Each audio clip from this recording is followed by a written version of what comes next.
अस्सलाम वालेकुम everyone, I hope you all are fine. आज का हमारा टॉपिक है basis of classification, class 9th chapter number 3 page number 33।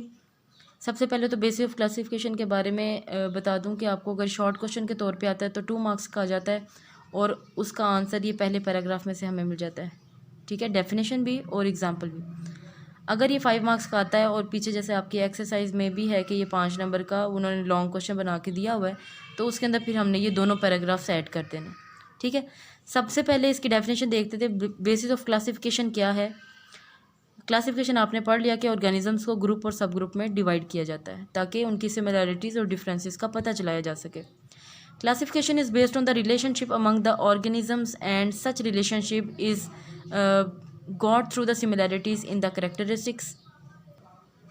अच्छा जी, अब होता क्या है कि दो ऑर्गेनिज्म जब लिए जाते हैं उनको डीपली स्टडी किया जाता है, उनकी दोनों की करेक्टरिस्टिक्स देखी जाती हैं। उन करेक्टरिस्टिक्स में अगर सिमिलैरिटी मौजूद हो, कोई ना कोई चीज़ एक जैसी दिख रही हो, तो इसका मतलब है कि उन दोनों में कोई ना कोई रिलेशन बन जाता है। वो रिलेशनशिप जो है that is the base of classification. ठीक है, क्लासिफिकेशन की बेसिस उस रिलेशनशिप में है जिसके अंदर सिमिलैरिटीज़ मौजूद होती हैं। These similarities suggest that all the organisms are related to one another at some point in their evolutionary histories। और इन्हीं एक जैसी खसूसियात से पता चलता है कि हिस्ट्री में जब इनकी एवोल्यूशन हुई थी तो इनके ओरिजिन पे जो इनका इंसेस्टर था वो सेम था। However, some organisms are more closely related to one another than the others। कुछ ऑर्गेनिज्म एक दूसरे से ज़्यादा क्लोज होते हैं बजाय के दूसरों के।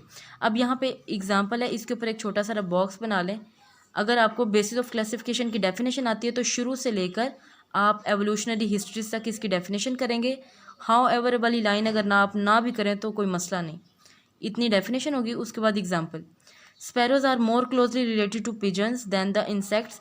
अब स्पैरोज, अब आप यहाँ पे देख रहे हो कि 3 ऑर्गेनिजम्स हैं, स्पैरो, पिजन, इंसेक्ट। तीनों वो ऑर्गेनिज्म है जो उड़ने वाले होते हैं, लेकिन इन तीनों में कौन से दो ऐसे ऑर्गेनिज्म हैं जो एक दूसरे से ज़्यादा क्लोजली रिलेटेड हैं as compare to the third one? तो sparrows are more closely related to pigeons than to insects. It means that the former two यानी स्पैरो और pigeon have the common evolutionary histories. इन दोनों के आपस में relation क्यों है? क्योंकि इनकी बॉडी में सिमिलैरिटीज़ हैं। आपने देखा होगा दोनों के टांगे होती हैं, 2 पंजे होते हैं, एक बीक होती है, पर होते हैं, स्ट्रक्चर दोनों का सेम होता है।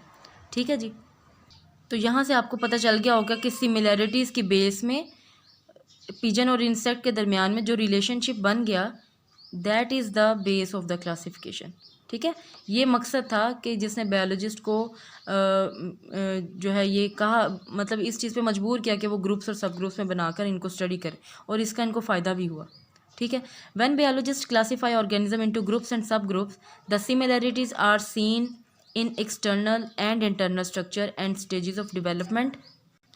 अच्छा जी, जब ऑर्गेनिजम्स को ग्रुप्स और सब ग्रुप में डिवाइड किया जाता है उससे पहले 3 चीज़ों को देखा जाता है कि उनकी एक्सटर्नल सिमिलैरिटीज़, इंटरनल और डेवलपमेंट की स्टेज पे सिमिलैरिटीज़ अगर हैं तो उनकी बेस पर उनको डिवाइड किया जाता है।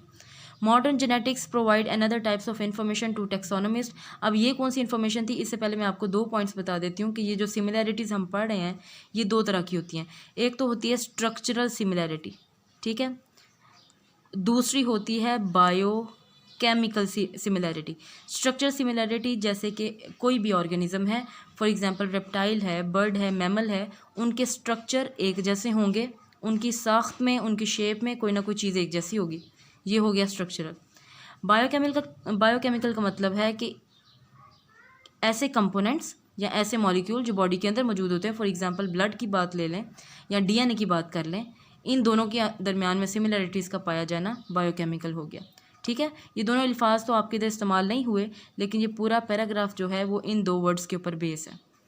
अच्छा जी, उसके बाद नेक्स्ट पॉइंट है the similarities and differences in the DNA of 2 studied organisms can be used for getting idea about the similarities and differences in the structure and function. अगर 2 ऑर्गेनिज्म हैं, दोनों ऑर्गेनिज्म डिफरेंट है, उनके structure का और उनके function का हमें नहीं पता, तो हम उनका डीएनए मॉलिक्यूल लेके उसको डीपली स्टडी करेंगे। तो जो सिमिलैरिटीज़ और डिफरेंसेस डीएनए के मॉलिक्यूल को स्टडी करने के बाद पता चलेंगी, उनकी मदद से हम उनके स्ट्रक्चर और उनके फंक्शंस की सिमिलैरिटीज़ और डिफरेंसेस को भी पता चला सकते हैं। ठीक है जी, तो ये था बेसिस ऑफ क्लासिफिकेशन। इसमें अगर आपका कोई क्वेश्चन बनता है तो आप उसको कमेंट सेक्शन में लिख सकते हैं। बाकी इंशाल्लाह ताला नेक्स्ट वीडियो में आएंगे, तब तक के लिए अल्लाह हाफिज़।